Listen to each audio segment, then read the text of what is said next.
Okay, for anyone who's just joined, the story is a young man went into hospital with pneumonia, diagnosed with pneumonia, couldn't breathe, was put on a respirator. As a result, because he wasn't able to breathe still, he was put into an induced coma.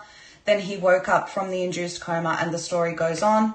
Once he regained his strength, he stepped outside the door, and he saw people on the floor. He said it looked like a movie scene. People were being restrained by nurses and police and given treatment for CO so-and-so when they did not have it.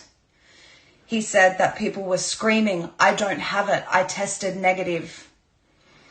There was a Lebanese man screaming, "I'm negative, I'm negative." And he was saying that people were then being rushed off to a psych ward when they were claiming this. It was a special psych ward, moved from what they call entrance 8.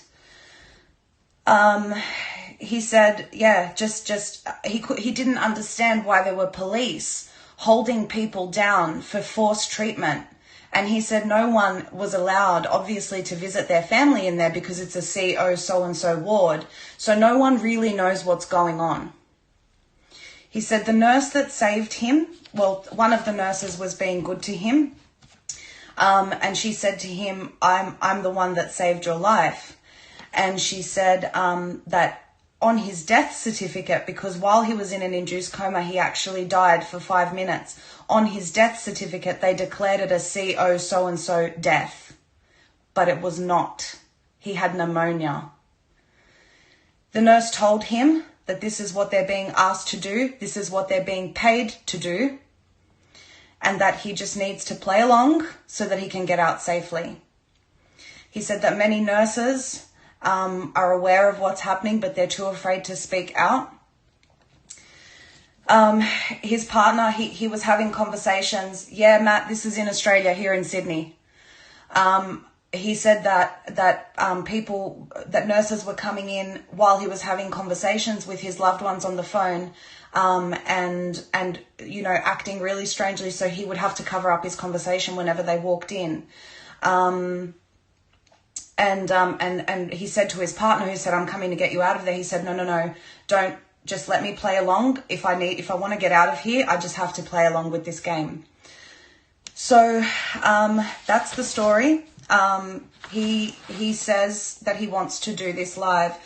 The reason why I didn't get him on tonight, okay, is because I asked him to really think about whether he wants to go public with this, and have a day to think about it.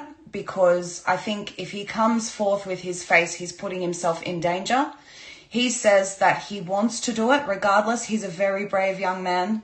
So he's told me that 8 p.m. tomorrow he will be on.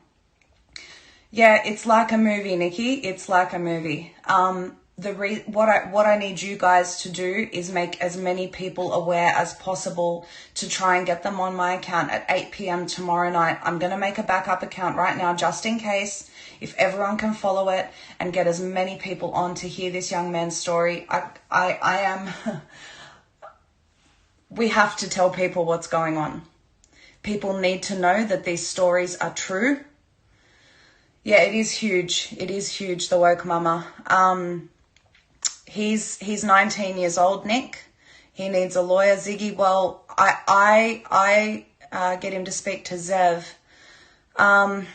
Matt, could you do me a favor? Actually, I'll DM you after this, because I'm also, like, there's also Candy Art. He actually went into hospital because he had pneumonia, and he was diagnosed with pneumonia when he went in there, and when he died, they declared it a CO so-and-so death. Needs to chat to Zev. Yep. I think it's really important, but I'm also very, very concerned for his safety. So I think it would be a good idea for him to talk to Zev. I will message him. I'll message you, Matt, and find out Zev's details and maybe get the young man in contact with him tomorrow. I don't want to say which hospital it is.